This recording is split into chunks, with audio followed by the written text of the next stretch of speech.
श्री स्वामी समर्थ। जय जय स्वामी समर्थ। कबुतराचा पंख घरामध्ये ठेवल्याने काय होते आजच्या व्हिडिओमध्ये हे आपण जाणून घेणार आहोत। तत्पूर्वी चॅनलवर नवीन असाल तर चॅनलला सबस्क्राइब करायला विसरू नका आणि हा व्हिडिओ जास्तीत जास्त लोकांपर्यंत शेअर जरूर करावा। आजच्या व्हिडिओमध्ये आपण बघणार आहोत की कबुतराचे जे पंख आहेत ते आपल्या घरामध्ये ठेवल्याने आपल्याला काय त्याचे लाभ होतात हे आजच्या व्हिडिओमध्ये जाणून घेणार आहोत। सर्वप्रथम तुमचं सगळ्यांचं मनपूर्वक आपल्या मराठमोळ्या चॅनलवर स्वागत आहे। हजारो वर्षांपूर्वी भारतीय ऋषीमुनींनी प्रचंड तपश्चर्या करून काही तांत्रिक साधना निर्माण केल्या होत्या। यातील एक तांत्रिक उपाय कबुतराशी सुद्धा निगडित आहे। हाच तांत्रिक उपाय आजच्या व्हिडिओमधून आपल्याला जाणून घ्यायचा आहे। कबुतराशी निगडित असलेले काही उपाय आणि माहिती आपल्याला या व्हिडिओमधून मिळणार आहे, म्हणून व्हिडिओ शेवटपर्यंत नक्की बघा। कबुतराचा थेट संबंध बुध ग्रहाशी लावला जातो। जर आपल्या घराच्या छतावर कबूतर बसत असतील, त्या ठिकाणी विष्ठा करत असतील किंवा आपण जर आपल्या छताच्या वर कबुतरांना पाणी टाकत असाल तर आजच हे कार्य बंद करा, कारण कबुतराचा संबंध बुध ग्रहाशी आहे आणि घराचे छत हे राहूचं प्रतिनिधित्व करतात। तेव्हा राहू आणि बुध एकत्र येतात त्या वास्तूमध्ये प्रचंड प्रकारच्या अडचणी आणि समस्या सुद्धा संकटे निर्माण होताना आपल्याला दिसतात, म्हणून अशा गोष्टी करणे कटाक्षाने टाळावे।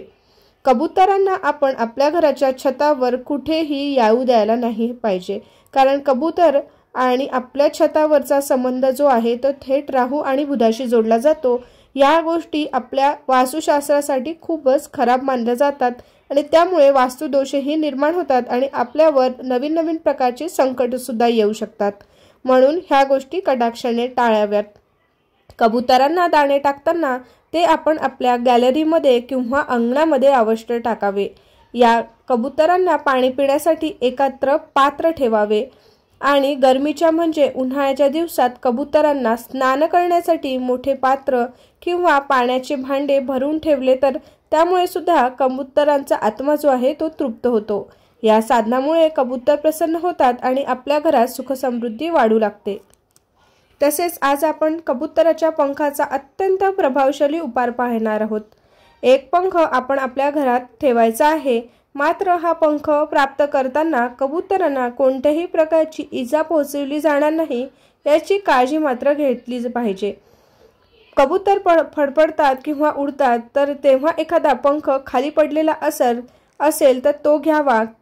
असा पंख आपण आपल्या उपायासाठी वापरायचा आहे। तर असा पंख प्राप्त करून आपण आपल्या घरात स्वच्छ पाण्याने धुवून घ्यायचा आहे। त्यानंतर त्यावर थोडीशी कुंकू टाकून एक पांढऱ्या कपड्यामध्ये हे आपल्याला पंख व्यवस्थित रॅप करून घ्यायचे आहे, गुंडाळून घ्यायचे आहे। त्या पंखात कोणताही भाग आपल्या कपड्याच्या बाहेर येणार नाही याची काळजी सुद्धा घ्यायची आहे। नंतर वरून लाल रंगाचा धागा आपण तिथे बांधायचा आहे। असं हे पंख आपली सर्व सामग्री आपल्याला आपल्या तिजोरीमध्ये ठेवायची आहे। आपल्या कपाटामध्ये जेथे आपण पैसे ठेवता, दागदागिने, मौल्यवान वस्तू ठेवता त्या ठिकाणी आपल्याला ह्या सगळ्या गोष्टी व्यवस्थित ठेवायचा आहे। हा उपाय करत असताना तुम्हाला कधी कोणी पाहणार नाही याची मात्र दक्षता सुद्धा घ्यायची आहे।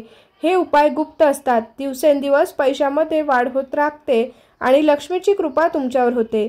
तो आलेला पैसा त्यातून सुखप्राप्ती करायचा असेल तर त्यासाठी आपण कबुतराची 3 पंख कोणत्याही दिवशी सकाळी सकाळी प्राप्त करा आणि हे 3 पंख आपल्या घराचा जो हॉल आहे, जिथे तुमचे कुटुंबीय जास्तीत जास्त वेळ एकत्रित घालवतात, अशा ठिकाणी आपल्याला हॉलमधील दक्षिणेच्या बाजूला दक्षिणेकडील भिंतीवर हे 3 पंख व्यवस्थित लपवून ठेवायचे आहेत।